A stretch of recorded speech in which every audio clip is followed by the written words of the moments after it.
সবাই? শুনতে পাচ্ছি না। ও ও আচ্ছা আচ্ছা, খুব ভালো খুব ভালো। জোরে বলো, শুনতে পাচ্ছি না ছিল। আচ্ছা, সবাই প্রশ্ন করছে আজকে দুলাভাইয়ের সাথে নাই কেন? আপনাদের দুলাভাই না আসতে লজ্জা পায় এখন। আসলে আজকে কিন্তু বাইপার থেকে আমাদের দুইজনের জন্য দুটো কার্ড দিয়েছিল, কিন্তু ও আজকে এত ব্যস্ত ছিল, ও আজকে আসতে পারে। আপনার আউটফিটটা সম্পর্কে জানতে চাই। আমার আউটফিটটা হচ্ছে রাদাস ফ্যাশন থেকে নিয়েছি, আর মেকওভার হচ্ছে আলিস মেকআপ স্টুডিও। নতুন কি কাজ নিয়ে আপনি আসছেন?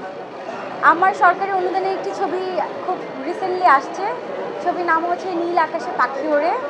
আর আরেকটি ছবি রিলিজ হওয়ার পর্যায়ে ভালোবাসি তোমায়, আবুল হোসেন মজুমদার ভাইয়ের পরিচালনায়। আচ্ছা, সামনে তো কুরবান চলে আসছে, কখনো কি গরুরহাটে গেছেন কিনা আপনি? ছোটোবেলা থেকে গরুহাটে যাওয়ার আমার খুব মানে বায়না ধরতাম আম্মুর সাথে। এখন বড় হয়ে এখনও যাই, ছোটোবেলাও যেতাম, আব্বুর সাথে যেতাম। তো আম্মু মাঝে মাঝে আব্বুর সাথে যেত গরু কিনতে, আমিও যেতাম। আর তারপর আম্মু যেতে দিত না, কারণ গরু অনেক সময় রিস্ক থাকে। এখন বড় হয়ে আমি নিজেই যাই, আমি প্রতি বছর কুরবানি দেই। এখন আমি নিজেই গরুহাটে গিয়ে গরু কিনে নিয়ে আসি। মা দিবস ও হ্যাঁ,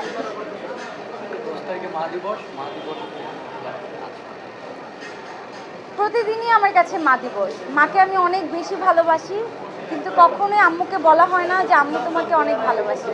বরঞ্চ আম্মুর সাথে সব থেকে বেশি অভিমান করি, সব থেকে বেশি ঝগড়া করি আম্মুর সাথে।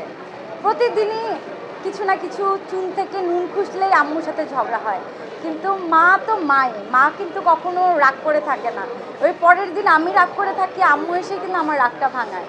তো আম্মুকে মা দিবসে বলতে চাই, আম্মু তোমাকে অনেক অনেক ভালোবাসি, কখনো বলতে পারি না তোমাকে।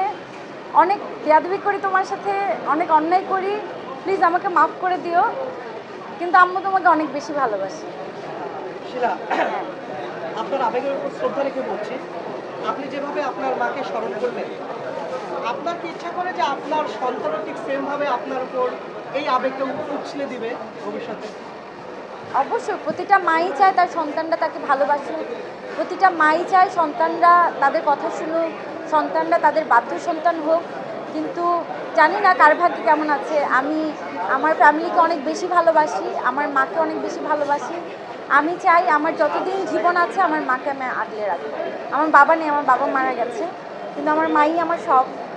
তো আম্মুর সাথে অনেক অভিমান হয়, মাঝে মাঝে আম্মু মানে আমার কাছ থেকে দূরে সরে যেতে চায়, আবার আমাকে ভালোবেসে আবার আমাকে আগলে রাখে। মা তো তো মাঝে মাঝে আমিও ফিল করি আমি যখন মা হব তখন কি আমার সন্তানরা আমার সাথে এরকম করবে।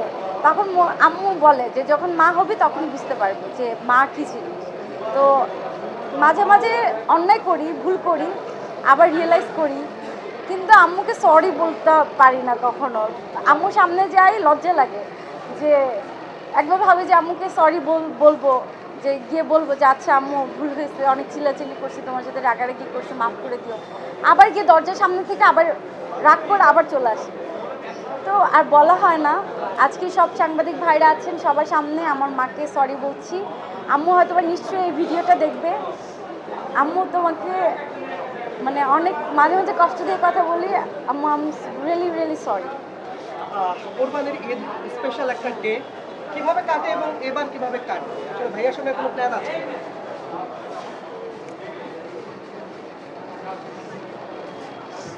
হ্যাঁ, কুরবানি ঈদে তো আমি কুরবানি দেই, এবারও কুরবানি হাটে যাব, কুরবানি দিব। আর আমার শ্বশুরবাড়িতেও কুরবানি দেওয়া হয়।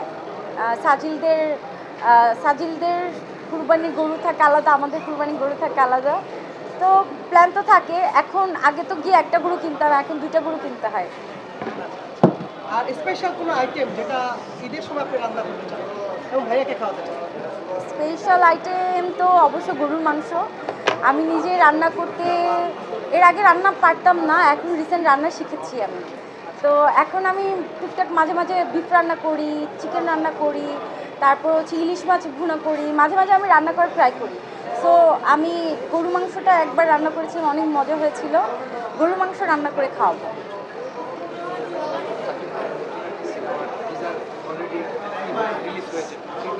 দেখা হয়েছিল?